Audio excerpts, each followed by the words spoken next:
Inilah makna dibalik isu Prabowo Gibran di Pilpres 2024. Pemilihan presiden Pilpres semakin dekat. Sampai saat ini sudah muncul 3 kandidat kuat capres, yaitu Prabowo Subianto, Ganjar Pranowo, dan Anies Baswedan. Dinamika politik terus terjadi dan bermunculan berbagai isu pasangan capres dan cawapres yang mengejutkan. Masyarakat Indonesia pernah heboh ketika muncul isu memasangkan Presiden Jokowi Prabowo di Pilpres 2024. Presiden Jokowi sudah 2 periode menjabat sebagai Presiden RI, sehingga isu ini seolah ingin memaksa amandemen konstitusi yang mengubah masa jabatan presiden. Kini isu tersebut sudah menghilang, jarang orang mengungkitnya lagi. Presiden Jokowi pun dalam berbagai kesempatan sudah menyampaikan jika dirinya patuh dan taat terhadap konstitusi. Artinya, Presiden Jokowi hanya akan menjabat sebagai presiden 2 periode saja. Berbagai pihak terus berusaha memasang-masangkan para tokoh nasional, Prabowo Ganjar, Ganjar Prabowo, Anies AHY, Ganjar Erick Thohir, Ganjar Mahfud MD, Prabowo Caimin, dan lain sebagainya. Semua itu hanya isu dan pendapat beberapa orang ingin menjodohkan mereka, padahal yang dijodohkan pun punya pemikiran sendiri.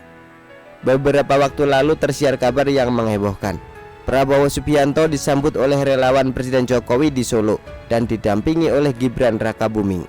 Kejadian ini heboh karena seolah Presiden Jokowi telah mendukung Prabowo jadi capres.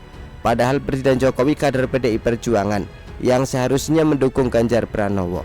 Nah, setelah kejadian di Solo ini muncul isu Prabowo Subianto Gibran Rakabuming sebagai pasangan capres dan cawapres Pilpres 2024.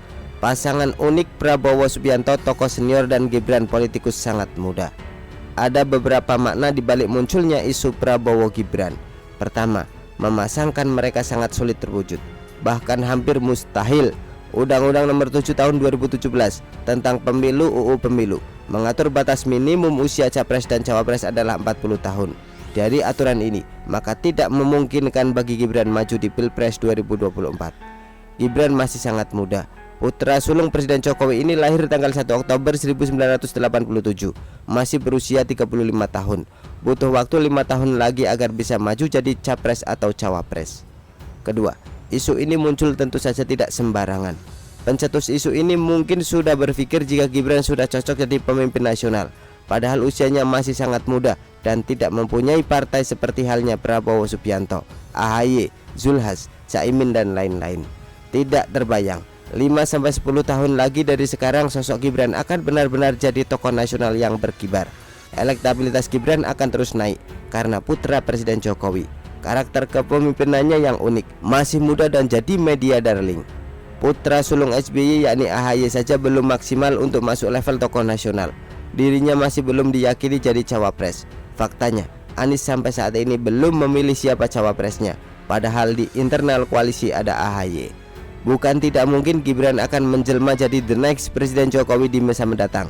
Gibran berpotensi bertarung secara politik dengan AHY dan tokoh muda lainnya. Bahkan jika Prabowo masih nyapres di tahun 2029, mungkin akan berhadapan dengan Gibran. Begitulah kura-kura. Artikel diambil dari syur.com, ditulis oleh Adin. Bagaimana menurut Anda?